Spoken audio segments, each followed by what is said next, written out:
And so a major goal of this panel was just to say, there's a lot out there, there's a lot we could engage in. Don't be nervous about it and think, oh no, we just need to hold on to what we've got. But let's really find a way through SECA. I mean, if there's a subcommittee that folks would want to form, or a subgroup where people could really delve into these issues in more depth and provide routes of communication to the state folks who will be implementing these issues. And honestly, I mean, I could be corrected, but I think in implementation of the Class Act, there could be ways that we would participate in encouraging employers to participate in it, helping do the actuarial studies that keep the premium as low as possible and make the payout as high as possible. These are all things that are going to be being planned the next couple of years, and then when it's put in place, we are going to need to encourage people to participate in that program and take advantage of the voluntary payroll deduction, even though it is opt-out. You know, when we need to talk employers into being able to do it, and when it becomes more broad-based, it helps more and more people. So, you know, picking up on Rick, what are your thoughts? What are your questions? And we'll try to respond or get other responses from the audience.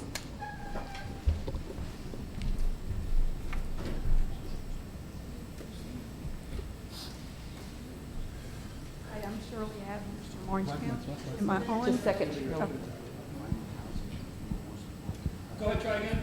Okay, it's on now? Yep. Okay, I'm Shirley Adams from Orange County, and I can really relate to this situation about long-term care. I have a daughter that's disabled, and so she's not going to be able to take care of me. I have another daughter, and she's already got a commitment to take care of my disabled daughter, so I'm worried about me, what happens to me. So I got about 5 different estimates on long-term care. They're huge. I couldn't afford any of them, so I got nowhere. So I would love to see us do something about this, because I have a lot of friends that have the same concern. And they're not disabled, they don't relate to my situation, but they just cannot afford long-term care.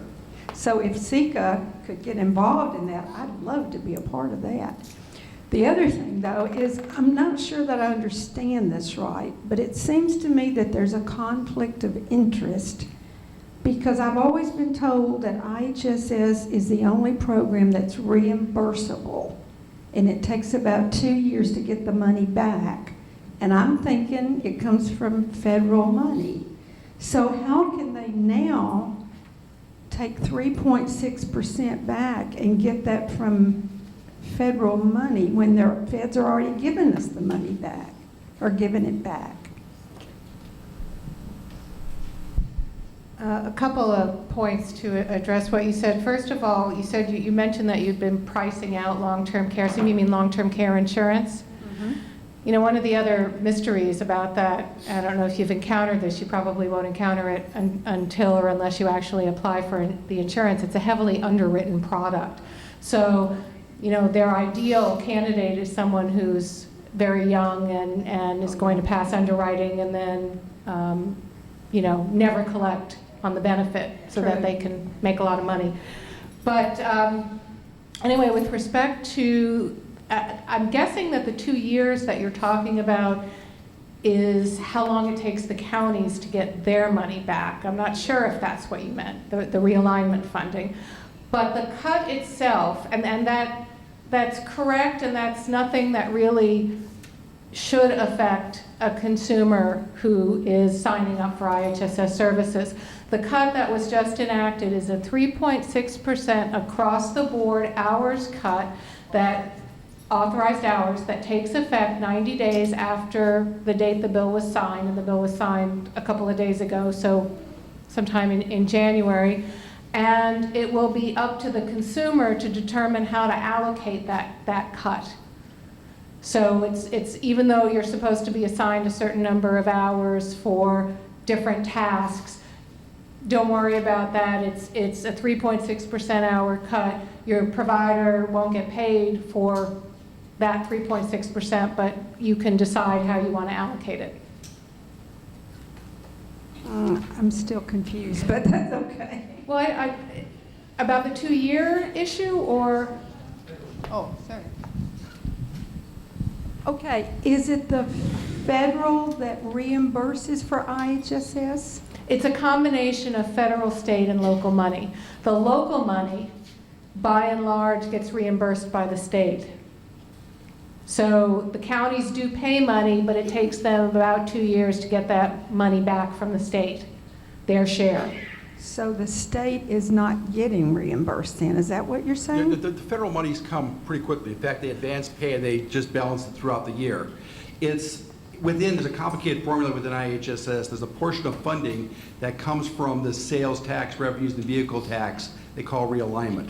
And a portion of that money takes 2 years before they calculate how much they have left over to divide. So that's the portion that comes back 2 years later. Okay. It's only a small portion of the whole. And it goes to about a half a dozen different funds at the local level. Let me ask a quick question first. When we got the personal care option funding, it was right like 3 or 4 months after the 12% across the board cut.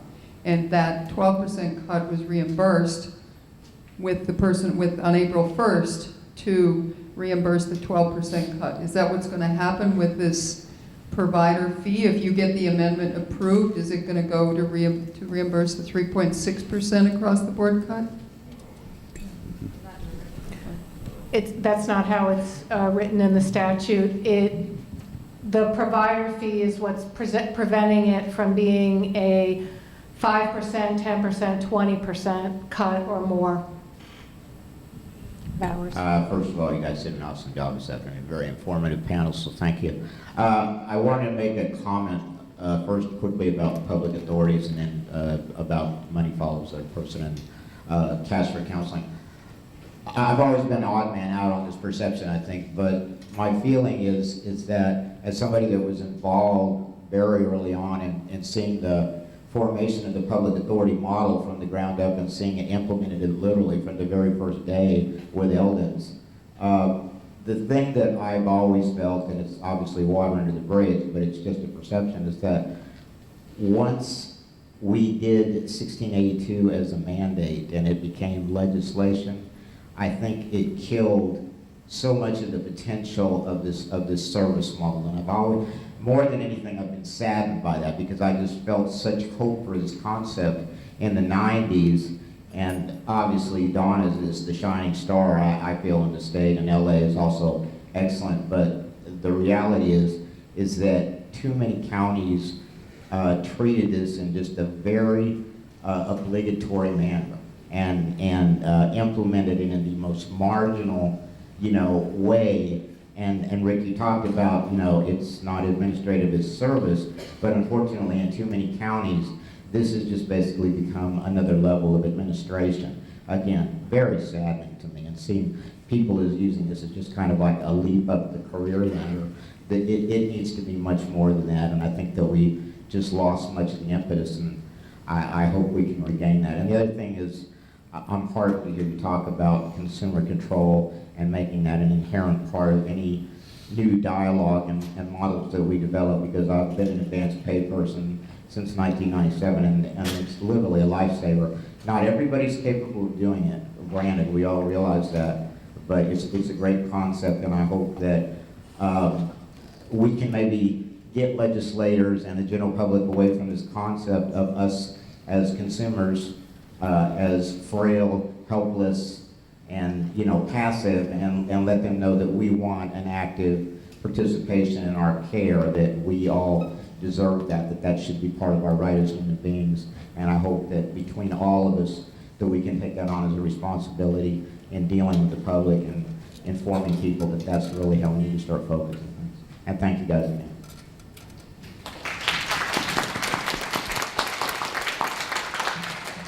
I think you put that extremely well, and I think you really put out the gauntlet, I think, to public authorities. Everybody here should go back to the public authority and say, what can we do to make it more of a service and less of administration? Hi, Janie Whiteford over here. Rick, I want to piggyback on what you just said. I've always been really concerned, and John knows my concern too, about all of the public authorities that came on after 1990 or 2002 when it was mandated, and they just pay it lip service and it becomes another bureaucracy for them. And the fact that the state has allowed this to happen, even though in statute they said that it absolutely had to be separate, I've always maintained that this was an underground regulation, and that the longer we see this go into effect, the more it becomes a regulation because we're ignoring it, and whether SECA as an organization should take this on. So I'm just putting this out there for everybody that maybe this is something that we should look at, that this has been going on too long, it's become an underground regulation, and hey, let's put a stop to it. I also want to take Donna's challenge to heart for SECA. All of us, the challenge was there. What do you want to see your public authority do? And I think it's up to us to take that when we do our strategic planning, which I just talked about, that you've got to look at this. And we talked about not short term, but long term. Where do you want to see it go? I know in Santa Clara County, we had looked at several years ago doing what we called a private pay registry off of our regular registry, and we were really hot to see that go. We have a nonprofit that does that has the management services contract for our public authority, and it was a perfect fit. But there's a lot of issues here, a lot of issues with the liability, a lot of issues with who's going to pay for Social Security, et cetera, et cetera, et cetera, that have to be ironed out that you don't have when you do the others. So, but I think that something that is close to my heart. There are so many people in that gray area that cannot afford to go to agencies to pay that $25, $26, $27 fee for in-home care, where you can take the people you already have on your registry and utilize them. We have 450 people on our registry in Santa Clara County, and they're not getting the work they want. So it's a huge issue for us, and to not be able to utilize that workforce is an absolute sin. But I would like us, SECA, to take on the challenge that Donna gave us and really see where we can go with that.